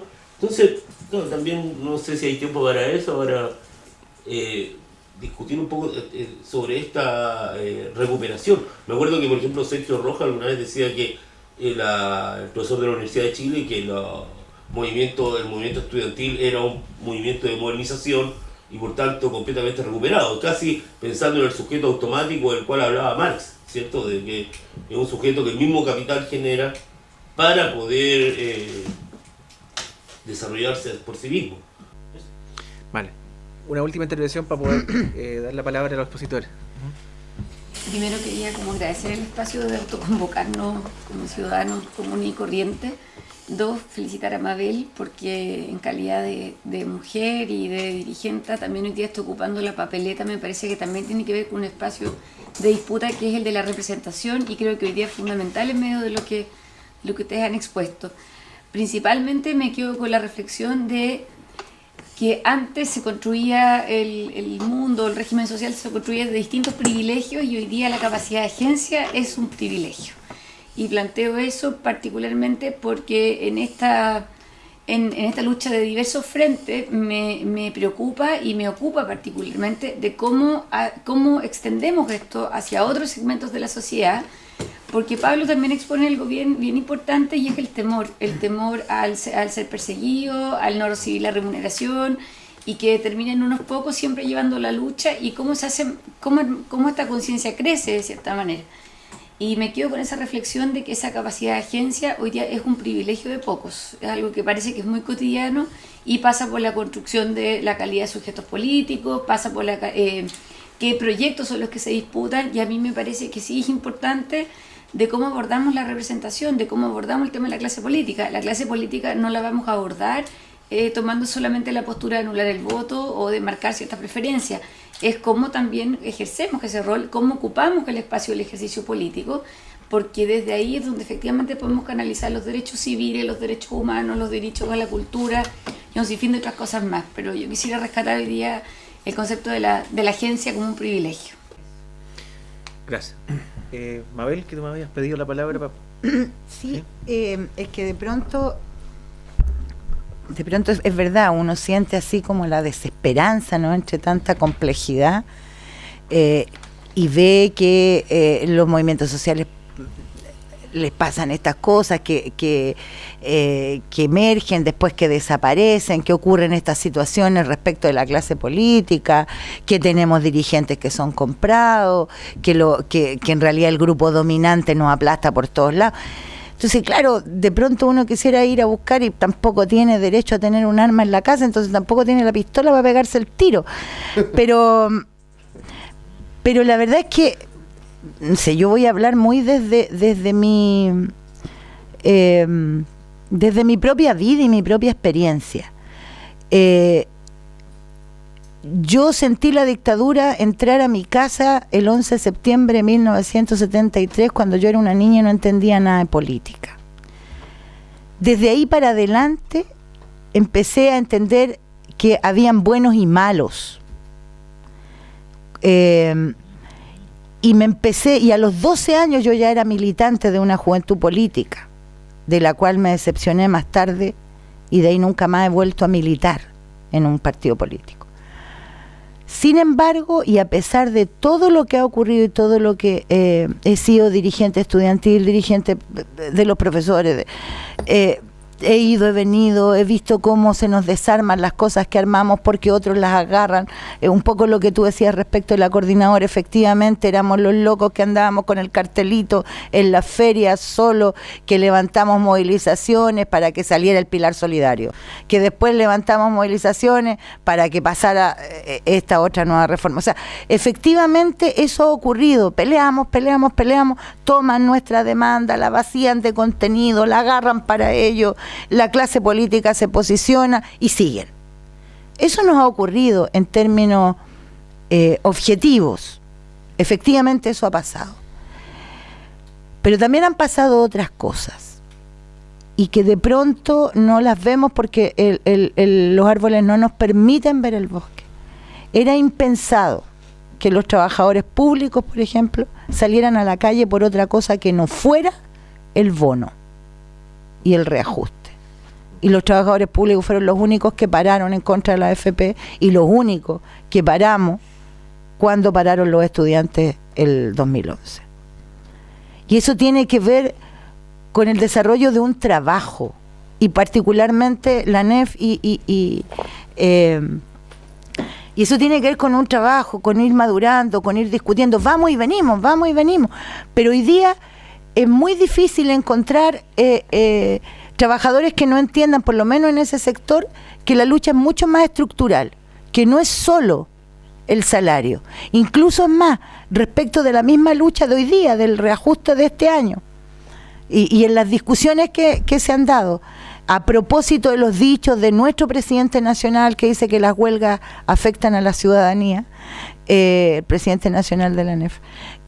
A propósito de eso se ha dado mucha discusión y es rico escuchar esa discusión entre los trabajadores. Es súper rico. Porque, por ejemplo, los trabajadores dicen, bueno, pero es que no vamos a perder este derecho que hemos ganado. Somos los únicos trabajadores en Chile que se han tomado el derecho a negociar en forma ramal. Somos los únicos trabajadores en Chile que no teniendo derecho a huelga la ejercemos. No nos van a venir por arriba a quitar ese derecho que hemos ganado peleando. Claro, algunos están en contra de eso, algunos se alinean con las posiciones partidarias, efectivamente todo eso pasa. Pero escuchar a trabajadores públicos decir eso, cuando tú lo has visto este proceso desde su inicio, algunos grados de esperanza da. Que tenemos que pasar a constituir ese tipo de sujeto, el tipo del trabajador, de la trabajadora que entiende la problemática en su integralidad. Es una pega de mucho tiempo, de muchos años tal vez, que efectivamente el Frente Amplio no es, yo lo digo con todas sus letras y no es la primera vez, no es la alternativa que tiene las patitas en el barro y que tiene la base social a su lado. Sí, efectivamente también es así. ¿Tiene una postura antineoliberal? Sí, también.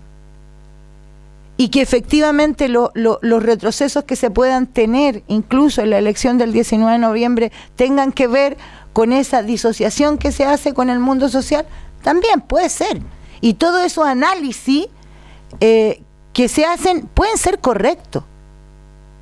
Pero lo cierto es, por lo menos en mi experiencia personal, siempre mi postura en términos electorales ha sido antineoliberal, antibinominal. Y seguirá haciéndolo.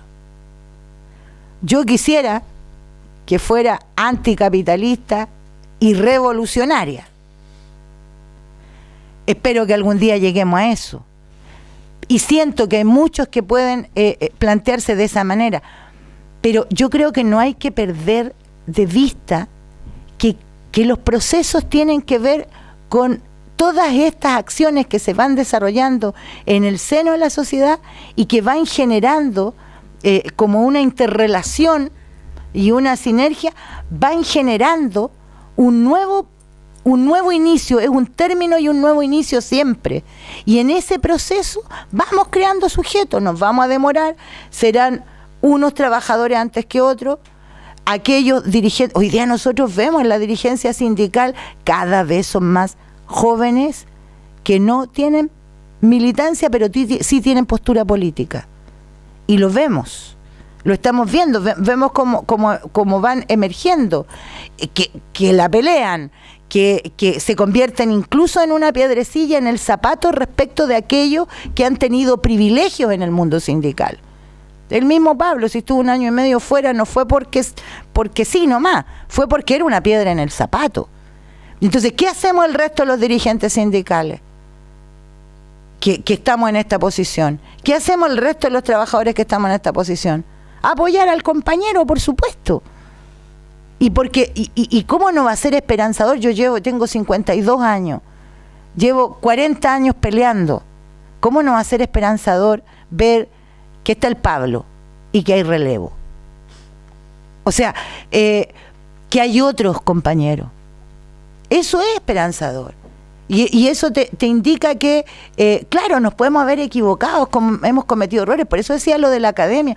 A mí me encanta leer lo que los académicos escriben, porque igual te va dando luces de un análisis que a veces uno tampoco alcanza a hacer. Y es importante hacer ese debate con otro. Uno no tiene la actividad intelectual permanente que desarrolla el mundo académico, pero el mundo académico tampoco tiene la experiencia constante, cotidiana, que tenemos los que estamos todos los días con las patitas en el barro. ¿Cómo complementamos eso?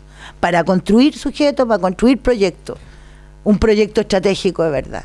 Yo tengo esperanza. Yo hay días en que, claro, siento que son días negros. Las traiciones, los dolores, sí, pero es parte de este proceso.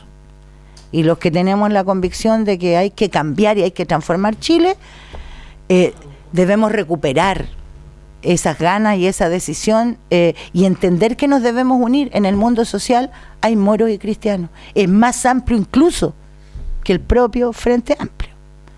El descontento es mucho mayor que eso. La explotación ataca a azules, amarillos, verdes, rojos, a todo. Por tanto, el proceso de construcción unitario desde la base social todavía es un pendiente y es una tarea que tenemos que seguir desarrollando. Irnos para la casa, abandonar la pelea, rendirnos, jamás. Eso no lo podemos hacer. Sergio, no sé si Pablo quiere agregar algo para terminar mientras. ¿Sí? Permiso. A ver. Lo primero que a mí me encantaría, por ejemplo, que mañana mismo estuviéramos todos listados para hacer la revolución. Pero no depende de mí ni de usted. Que sea lento, largo, corto, no depende de nosotros. O sea, depende de las correlaciones de fuerza que vayamos construyendo. Obviamente eso no va a ser espontáneo. Pero hay que trabajar para eso. Entonces, para mí es como un camino. Espero que verlo algún día. No sé si lo vea, pero espero hacerlo. Yo creo que hay que trabajar en eso sin esperar un resultado inmediato. Porque creo que esa ansiedad muchas veces de los grupos por figurar en la escena política, sin tener una fuerza importante, también nos puede jugar en la absorción y la integración del sistema. Por ejemplo, yo veía que el gran triunfo del movimiento estudiantil después de Giorgio Jackson y de todo su grupo era participar en el Ministerio de Educación. Y era como algo kitsch, como algo estaba como de moda para la nueva mayoría. Oye, estos jóvenes, mira que son innovadores, tienen ideas, sí, tomémoslo en cuenta, ¿cachai? Hagamos esto. Y después, obviamente, se salieron del Ministerio de Educación, hizo una declaración, etcétera. Porque el sistema te integra, pues, bueno, te integra ese malestar, le da una forma, y en términos culturales después dice, yo lo tomé en cuenta, pues está en mi programa, lo implementé. Y es la capacidad fantástica que tiene el sistema capitalista de poder integrar el malestar. el punto cómo generamos la fisura, la ruptura. Frente a eso, yo no me desanimo. O sea, creo que hay que hacer las cosas nomás. Y también yo creo que es importante la tribuna que tienen los cabros en el Parlamento, decir las cosas que tengan que decir. El rol de agitación y propaganda que puede tener el Boric o cualquier otro que llegue ahí para decir las cosas que tengan que decir. O sea, creo que está bien, tampoco lo niego. Pero, ojo, no es lo único. No porque tengamos ciertos candidatos implica que vamos a cambiar el modelo neoliberal. O sea, por favor, no seamos tan ingenuos. O sea, no sembremos tanta falsa esperanza. A mí si le vayan a los cabros en esta nueva elección y ganan 10 diputados, senadores no tienen mucho, pero está bien. Pero para mí la tarea hay que seguirla haciendo, pues, no se agota ahí, como muchos pareciera que les parece, porque hoy en día las redes sociales te permiten levantar liderazgo con selfies, con videos de YouTube y con un grado de me gusta, ¿cachai? Y de hartos Twitter al día. Y como que se levantan candidaturas en función de ciertas figuras sociales, yo lo veo. Saliste de la universidad, fuiste dirigente un rato y ahora soy un gran líder político y social. O sea, ¿y qué base te respalda? O sea, entonces como que hay que tener ojo, yo apoyo eso, pero hay que tener ojo con esas cosas, con esos fenómenos. Ahora, a mí me encantaría, por ejemplo, que la academia estaría, a mí me parece bien lo que haces tú, por ejemplo, Sergio, con todo de ir a todos los lados, donde te invitan a hablar de la Asamblea Constituyente, un rol que tú puedes cumplir. Creo que es re importante que la academia se ponga al servicio de los trabajadores, de las luchas populares. Creo que es importante también para quién producimos el conocimiento. O sea, la Universidad del Paraíso, ¿cuántas tesis saca al año? ¿Cuántos magísteres y doctorados? ¿En función de qué? ¿Para qué? ¿Quién los lee? ¿Qué problemas resuelven? A mí me han ido a investigar, incluyéndolo a él, una serie, me han ido a entrevistar al sindicato y yo nunca veo los resultados de esas tesis, ni sé a quién les sirven, ni sé para qué nos hacen. Yo siempre sospecho que son para mejorar los grados de gobernabilidad sobre nosotros. Y siempre les doy entrevistas con cierta suspicacia. Pero al final digo, puta, ¿para qué va a ser tan mala onda? Pero sé que al final esas tesis a quién van a dar. Entonces los invito, creo que la universidad debería hacer recuperar su rol público. Y recuperar no solo también los académicos, tener una visión, o sea, organícense, pues. O sea, no se vayan para la casa desanimados haciendo mal diagnóstico. Ustedes organicen en su barrio, organicen en su escuela, organicen en su universidad. Yo me acuerdo cuando estudiaba, los académicos eran re pajeros para organizarse. Porque estaban 3 horas primero discutiendo un punto antes de otra cosa, bueno. Y son cosas de formación profesional también, pues. Entonces yo creo que la invitación es poder organizarse donde estemos todos. No seamos desanimados, que hay harta lucha que todavía hay que hacer y creo que todos tenemos un rol que jugar acá. Nadie sobra.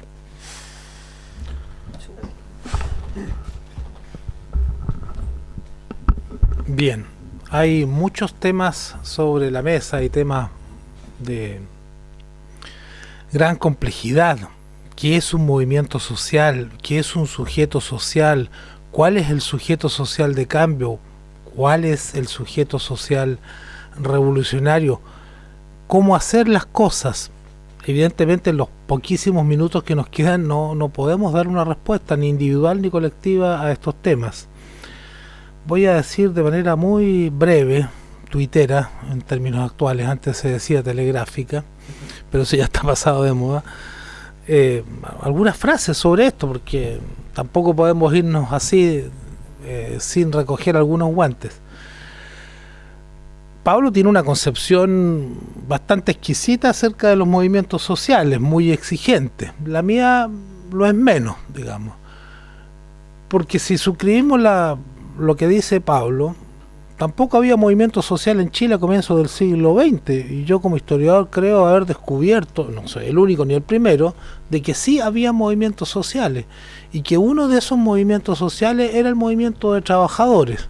A lo mejor no reunía todas las características que dice Pablo, que han dicho algunos teóricos de los movimientos sociales, pero era una fuerza de cambio que marcó a la sociedad chilena, que produjo transformaciones, que tuvo éxitos, derrotas, que logró generar proyectos, que tenía un ethos colectivo, y me parece que ese es un elemento fundamental y que marcó historia.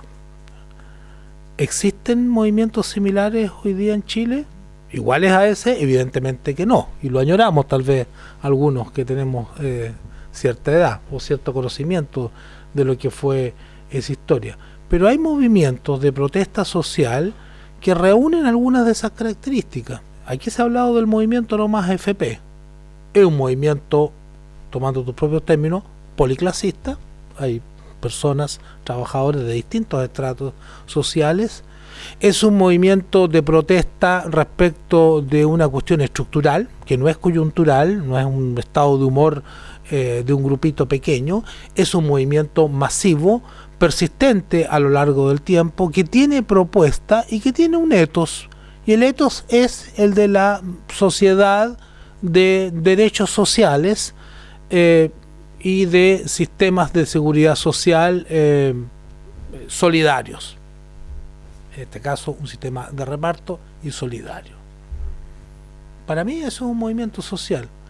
¿Ese movimiento social puede ser conducido a una vía sin salida? Claro que puede ser conducido. Sé que no hay seguros de vida. Esto es como la política, es como la vida en general y es como el amor. No hay seguros de vida en esos planos, ¿ya? Se puede ganar o se puede perder. ¿Podemos hacer una apuesta política a partir de ese o de otros movimientos? Es que yo no veo muchos otros a partir de los cuales hacer apuestas. Y en ese sentido concuerdo con lo que plantea Mabel. No podemos no hacer nada. Ahora bien, tampoco se trata de actuar a tontas y a locas, de manera ciega. Tampoco se trata de quemar etapas, y en eso estoy muy de acuerdo con lo que plantea Pablo. Es necesario hacer un recorrido lento en la base social, embarrándose las patitas, como dice Mabel, de largo plazo. Es necesario hacer la travesía del desierto. Si alguna cosa yo le critico a algunos impacientes, sobre todo jóvenes, y eso es muy neoliberal, es que quieren el éxito rápido, de la noche a la mañana. Es que la proyección política no necesariamente pasa por participar en elecciones. No digo que no haya que participar. El problema es cuándo, dónde y en qué condiciones y para qué. Y con qué figura más adelante. En determinados momentos la participación en las elecciones es plenamente justificable. En otros momentos de la historia el boicot, la no participación, la abstención consciente también lo es. Yo no tengo una posición de principio respecto de eso. Y por eso que yo no tengo candidatos hoy día. Salvo personas muy particulares que me merecen mi confianza, como es el caso de Mabel, como es el caso de Doris González, que son líderes, o lideresas en este caso, surgidos del movimiento social y que tienen una legitimidad. No fueron jovencitos que aparecieron en las redes sociales durante unos pocos meses o dirigieron una federación estudiantil durante un año y a partir de eso creyeron que ya estaban construyendo un gran liderazgo nacional.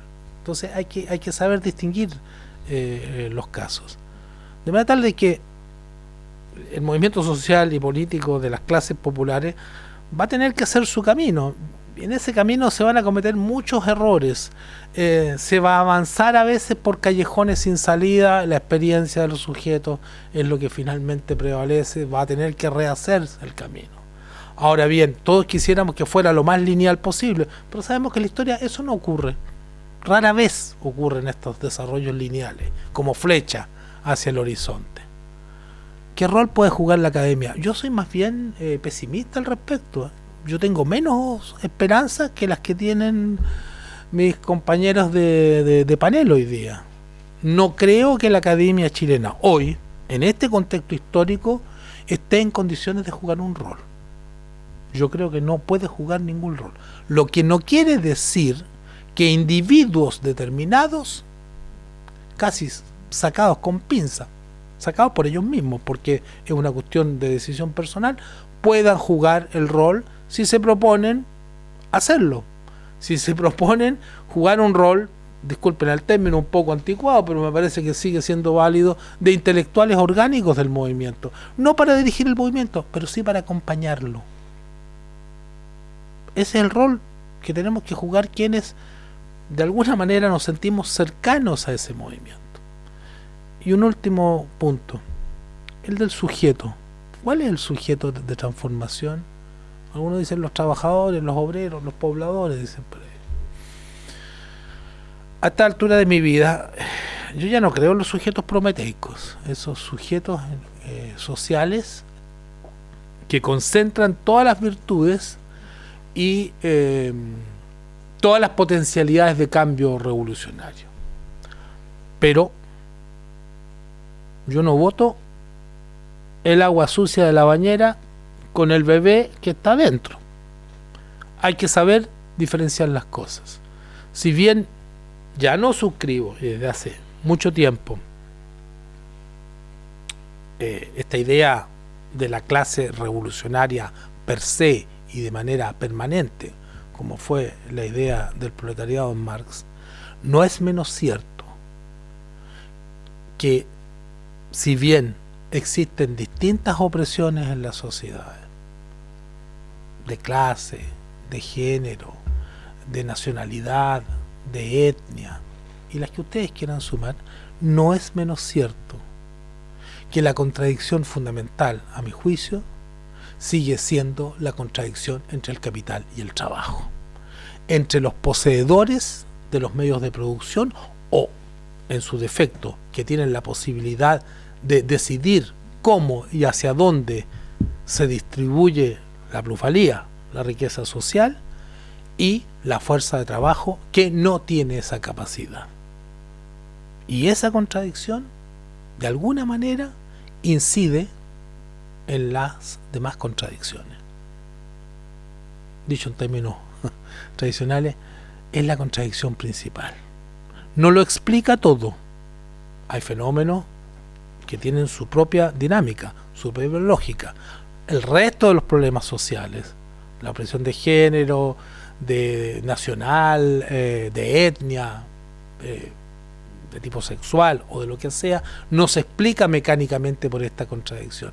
Pero esta es, en definitiva, la que en última instancia tiene más incidencia en la marcha global de la humanidad. Por ende, son los productores, son los trabajadores, no solo los trabajadores manuales, no solo el viejo proletariado fordista, los trabajadores de todo tipo, la fuerza fundamental del cambio. Pero eso hay que tratar de discernirlo a la luz de cada coyuntura histórica concreta, de cada fase histórica concreta, de cada sociedad, de cada momento de la historia de una sociedad. En un determinado momento, ciertos segmentos pueden jugar un rol más progresivo que otros elementos de la sociedad. Es decir, yo creo que aquí no hay que amarrarse a ningún dogma, pero en definitiva los productores son la fuerza motriz más permanente en la historia, no solo del capitalismo, sino que de la humanidad desde que ésta existe. Bueno, quisiera agradecerles tanto a los expositores de la mesa, ¿no? que se hayan dado el tiempo de venir acá y el interés por debatir un rato. Me parece que eso es un gran logro ya, ¿no? Y bueno, sin duda de que el sentido que puede haber tenido esta convocatoria es que tenga algún grado de continuidad, ¿no? Y espero de que podamos encontrarnos más allá de la eventualidad de un proyecto o de estas instancias que son siempre tan específicas. Muchas gracias y nos estamos viendo seguro, ¿no?